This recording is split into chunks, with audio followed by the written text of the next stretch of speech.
Welcome back to Mud Lake Ranch, and today you are here with me with a Mossberg Slugster. And most of you are probably wondering, what the hell are you doing reviewing a Mossberg Slugster?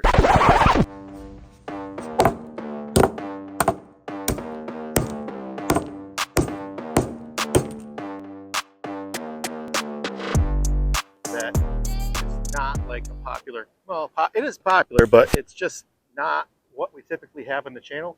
Well, this gun is from 2007. I bought it on one of the auction sites about a year ago, and when I got it, I was shocked to find out that it had never been fired, at least in my opinion. If you look at the action, it is completely shiny, chromed up. It's got a gold trigger. There's not a fingerprint or a scratch anywhere on this stock. Like usually you'll find at least some indentation from somebody's fingernails. There's no scuffing or scratches on the barrel. And I just mounted this Hawk optic intended for muzzleloaders, slug guns, and straight wall cartridges.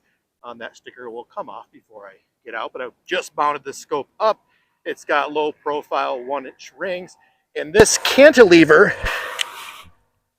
rail above the gun is actually a part of this gun's package. So this barrel comes with this cantilever mount, or came with this cantilever mount when this gun was made. According to my research on the serial number, it begins with T2, meaning it was made in 2007. So we're talking a nearly 20-year-old gun at this point. When you're watching this video, it might be older than 20 years. But really sweet slug gun. We grew up in my area having to hunt with slug guns in the southern tier, so you had no choice. But that changed around when I was in my 20s, so it's been over 20 years, about the time this gun was made. I didn't look it up, but maybe I'll put it on the screen. But southern tier opened up the rifles, making slug guns nearly obsolete for hunting. I mean, they don't have the range, and they just aren't as convenient, and they beat the crap out of your shoulder. So when I picked this thing up, it was cheap. I think I got it for between $135 and $150, and that's definitely way below the value. So I wasn't expecting much. It actually, in the pictures, showed some boogery stuff on the stock, and it looked kind of gross. And it turned out that I just wiped it off with an 085 wipe from Otis, and for the most part, that goopy, whatever was on the stock, is gone. I mean, there's no wear at all on these rails, the pump rails, and zero carbon inside this action, and zero carbon in the barrel, and no sign of any heat or any kind of carbon refouling at the muzzle or at these ports. So quick review, and then we're going to go shoot this thing. I'll give you my final thoughts. It doesn't really matter because this isn't a new gun, and I'm just lucky to have it, and I wanted to share this experience with you guys. So this is a 2 3/4 up into, it will take 3-inch rifled slugs. So that is awesome for deer hunting. For this video, we are using Remington AccuTip. This ammunition was provided by Remington, so thank you to Remington for supporting the channel through your providing ammunition for us. So I'm going to check out this Remington AccuTip shotgun slugs, and one of the reasons I'm doing this video is I want to get this scope sighted in so that we can use this deer hunting, kind of bring back a little bit of the retro here to Mud Lake Ranch. My kid's kind of excited about getting the opportunity to hunt with a slug gun. So this scope is a 3x9x40, which is a very typical firearm scope for rifles and shotguns. This one obviously is built to withstand the recoil of a shotgun. Very nice wood stock, your typical butt stock. There's not a lot of flex to that thing, but it's built as intended. This cheek riser, typically this would come with 2, and it really could use the taller one. That's not available on the Mossberg website currently. It has the standard Mossberg 500 style safety up front, and it's very stiff because I don't think it's ever been used. The gold trigger kills me. This thing's got a gold trigger. Solid gold, baby. The ported barrel up front. I've actually never owned a shotgun that had a ported barrel. I think that's pretty slick. So that should allow gas to escape, keeping the muzzle down, allowing you to stay on target. Man, that scope is easy to acquire, and it is clear. So we're going to first sight this thing at 25. I won't spare you with too much of that. We're going to get it out to 100 and give you my final thoughts. If you're new to the channel, please comment below. Your comments, your likes help YouTube algorithm realize that this type of content is things that you want to see. And if you found this video useful at the end, please subscribe. So new to the channel or been here a lot, haven't subscribed yet, slap that subscribe button. Let's get shooting this thing. We are confirming our targets as usual with the Hawk Vantage rangefinder. This rangefinder, we are 25. I've already confirmed that. When we move it out to 100, which I'll be a guesstimate, kind of got an idea now since we've been shooting at this range for quite a while. And we'll just confirm where we're at, let you guys know. Hopefully I don't have to run through more than 10 of these suckers because I really don't want to beat up my shoulder. I plan on recording a couple more videos today. I can't do my typical redneck bore sighting, so I'm going to put it on that paper and hope for the best on the first shot. If we're not close, I will have to move it in, but I'm really hoping that it's somewhere in the ballpark. This still has an illuminated reticle. I don't know if we ever put the battery in it, though. I really don't need the light right now anyway, but this scope does have illuminated reticle. We may cover that in a future video. Don't know. Let's get it loaded up, and we will see how she does. I've always used Remington slugs in my previous slug experience, but never these AccuTip Sabos. So these are pretty sweet looking slugs. I'm gonna hold this up to the camera. Maybe I'll do a pan over before we finish, but they got a very cool looking little green Sabo in there. And we're gonna need more than one though, aren't we? All right.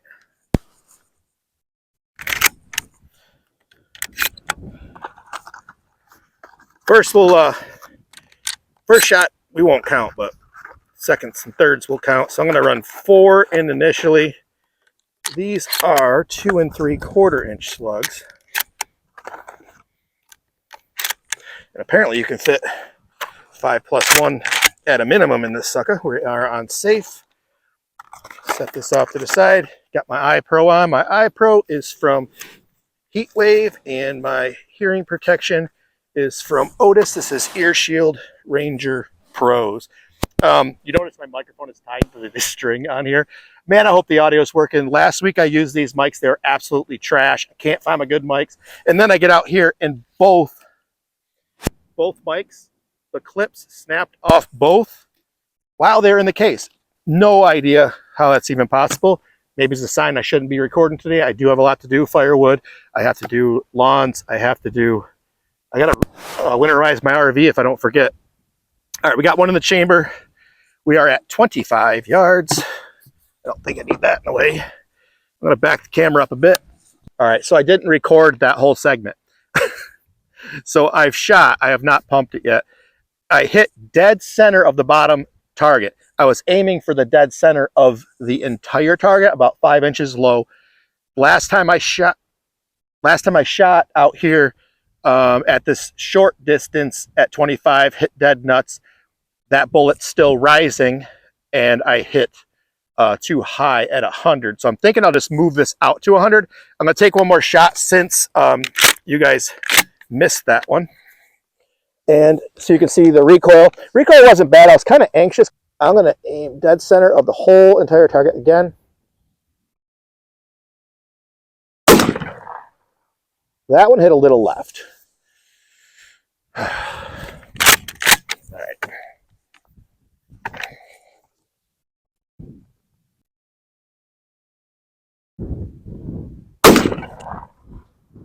That one hit in the same spot. All right. See if this gets me a little bit closer to where I need to be. One.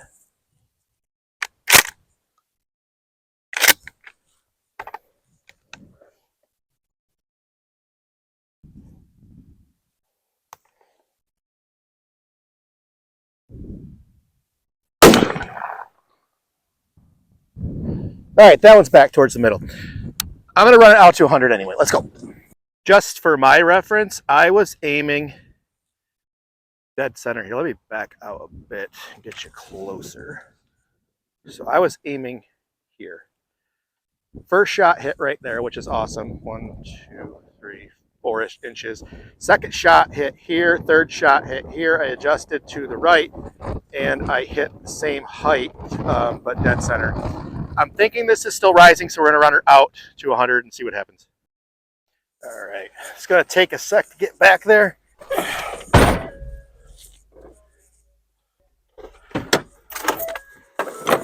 I don't think these mics have a 100-yard range, but it was darn close yesterday.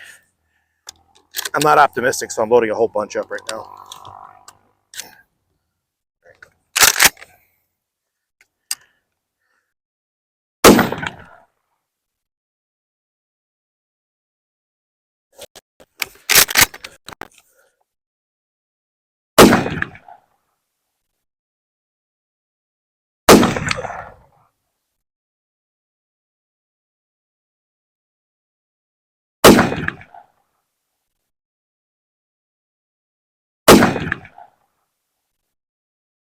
I don't know how much audio I lost. We're about 4 inches left, 3 inches low. Final adjustments on this gun. I'm going to take 2 shots because this is my last box I got of these guys. So, whoop, that was the last shell there. So, I got a clean target up this time. I shot the leg off of it, so I had to change it out anyway.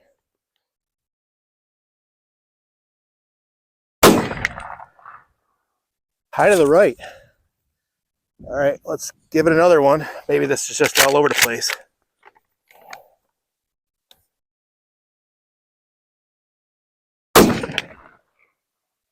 High to the right. I just made the adjustments to make it do that too. Shit. All right, low down. I'm gonna go left about half what I did, I guess.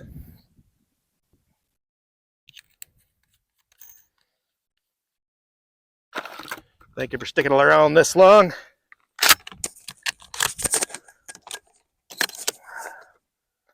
I'm gonna leave that one there in case I have to make one adjustment left.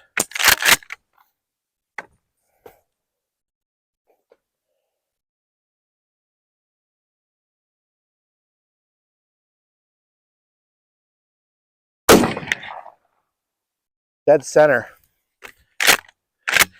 Let's see if it's repeatable.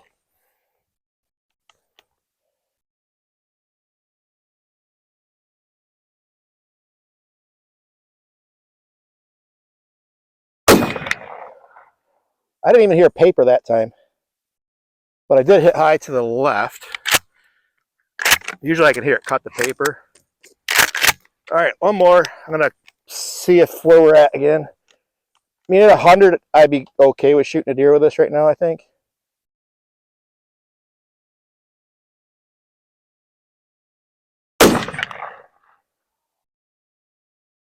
Yeah, same spot as the first shot.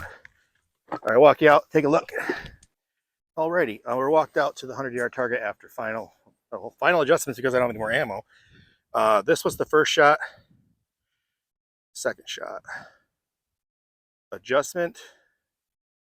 No, adjustment. And this was the one I said was bullseye, but close enough. Flyer, focus, and we are within 2 inches at 100, and that is acceptable. And I am out of ammo. Thank you for watching this episode of Mud Lake Ranch on the Mossberg Slugster. Ratings, coolness factor. Oh no, practicality first. This is a practical gun for hunting. I mean, it does beat the crap out of your shoulder, and there's a reason that most states moved back to rifle hunting over this. As you can see, at 100, I'm a little sloppy with this thing, and it beat the crap out of you. But as far as practicality score, useful. Can be switched over to a bird gun, and then what it is just a standard shotgun from 2007. So I'm going to give that about a 5 for practicality score. Not that shotguns aren't practical, just better shotguns now. Coolness factor. Now let's go to accuracy. Accuracy. I did not hit very well with this thing. 25, I was fine. 100, I could kill an animal. I could kill a deer, no problem. Now I'm going to have to switch ammo, see how it does with the stuff I have at the house, because I'm out of that Sabo Accu tip. I shot all the boxes I got, just decided to hit at 100, only because I was getting picky about where it was hitting, and it never really wanted to stay where it was supposed to, even though I was using a bag. So accuracy, I'm going to give it like a 3, but it doesn't matter. It's a 20-year-old shotgun that's never been fired. Coolness factor, that's the only thing that, coolest factor on this thing. I love the ported barrel. I love that this thing is 20 years old and basically never been shot. Awesome, cool find from the auction sites at a very reasonable price. So coolness factor, still low. It's not that cool. It's pretty cool, but yeah, like a 4.5. I've reviewed a lot cooler guns on this channel. Thank you to Hawk Optics for sending me this muzzleloader slug gun straight wall target optic here in 3x9x40. It worked well on this firearm, and I plan to keep it on this one, so we'll use it a little bit more to make sure that we're confident with it before we hit the deer woods. Thank you for watching this episode of Mud Lake Ranch. If you found this video useful, helpful, or interesting, please hit that thumbs up and subscribe.